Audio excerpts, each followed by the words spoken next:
Hello, everyone. What's going on?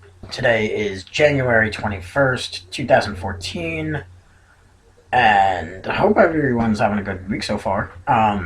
But over here in the East Coast, in the US, it's extremely cold and getting a hell of a lot of snow. I stayed home from work. I don't feel safe going out there right now with my car. But anyway, that's not what I'm here for. Last night we had a crazy, crazy season one finale of Sleepy Hollow. Wow. Just full of surprises, full of twists and turns, and a lot of cliffhangers. So I'm just going to get right to it. The beginning of the episode starts right off. Officer Brooks actually shows up again and visits Abby at her house to tell her, Moloch's, almost ready to unleash hell on Earth, basically. And turns out that Moloch wasn't really after the Bible, so to speak.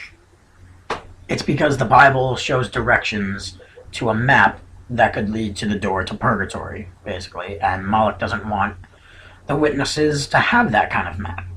So that's really the main reason why he wants the Bible. So that's basically, the whole episode. That's what this whole episode is basically centered on. And throughout the whole season, actually, we saw Ichabod kind of despise the 21st century's technology. And throughout the whole finale, we saw Ichabod actually kind of soothe his way into the new technology he has to deal with. And it's actually quite hilarious. We see Ichabod actually look at emojis for the first time, and he wants to use a new phone. He wants to use a smartphone, basically, with a GPS and everything. It's very funny. It's great. So, anyway, at the end of last week's episode, we saw in Washington's Bible that there was a date written in a secret message, but 4 days after Washington's historical death date. And it turns out that Washington was actually resurrected 4 days after his proposed death.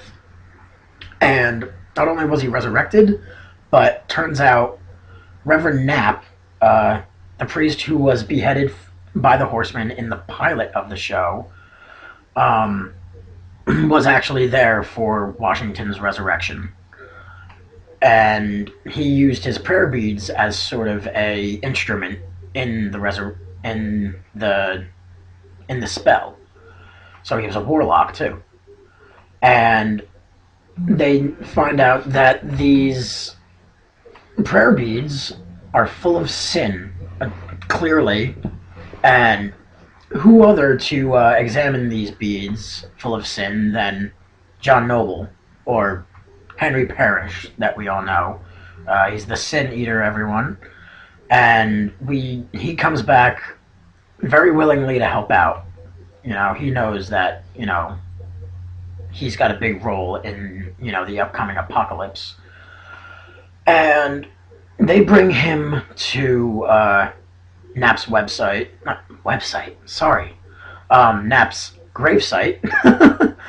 And while reading the history of the beads, with his abilities, turns out, it's full of evil. And while at the burial site, they are actually attacked by some of Moloch's soldiers.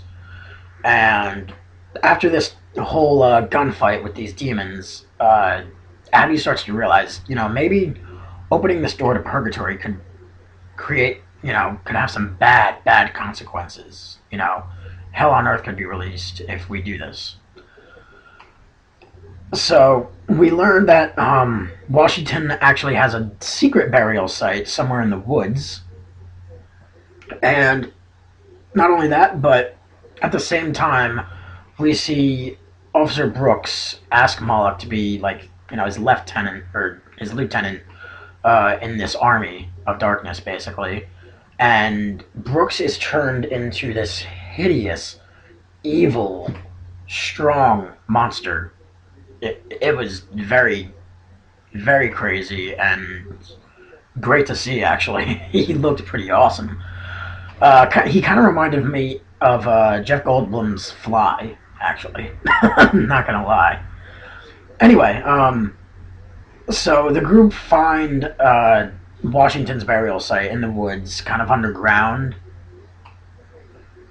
and they find Washington's uh, his casket, and it was also interesting because the key to the door was actually Ichabod's Freemason. He's a Freemason, and his ring was actually the key to the gravesite, basically. you know. Also, as a side story to the finale, we also saw Captain Irving choose to make some decisions that could change his storyline. For the whole show, basically. He told his CO what's really been going on in Sleepy Hollow the last couple months, and turns out his daughter Macy could actually be arrested for the murder of the cop and the priest from last week's episode when she was possessed by the demon. So it's really crazy. I'm not going to reveal what he actually does. Not all of it, actually. So you just have to see. But back with Ichabod and Abby, while they are underground, basically, they were followed by Brooks, of course, when he was transformed. And while escaping from Brooks, they actually, create a cave-in to these underground tombs and bury Brooks under there. I'm not sure if Andy Brooks is gone, everyone. I still think that he could still be around in the second season. Or maybe even the third season, who knows. I don't think he's really dead. So, they got the map to Purgatory from Washington's gravesite, but Ichabod realizes that, maybe Abby's right. Maybe this map could unleash hell on Earth. So he actually burns it. And, it upsets him because he just wants to save Katrina. He just wants to be back with his wife. So, at the end of the first part of the episode, or the finale, sorry, we find out, Ichabod actually has a photographic memory, everyone. Yeah. And he actually redraws the map. He actually, there were parts in the finale to where there's prophecy that one of the witnesses could betray the other. And so there was a small hint to Ichabod's betrayal to Abby, where he redrew the map. But they realize that it's actually a good thing, because the very last scene to the first part of this finale is that Henry Parrish actually had a dream of Moloch in the woods standing in front of 4 white trees resurrecting someone from the ground. And turns out that it's the second horseman, War. Oh, man. The first part of this finale was absolutely crazy. And the second part is even more intense and full of cliffhangers. So, right now, I'm actually going to end this review, because this is just going to be part 1 to the finale review. Soon, in a couple hours, I'll probably upload the second part review to the finale. So, I will see you all later, and have a good day. Bye.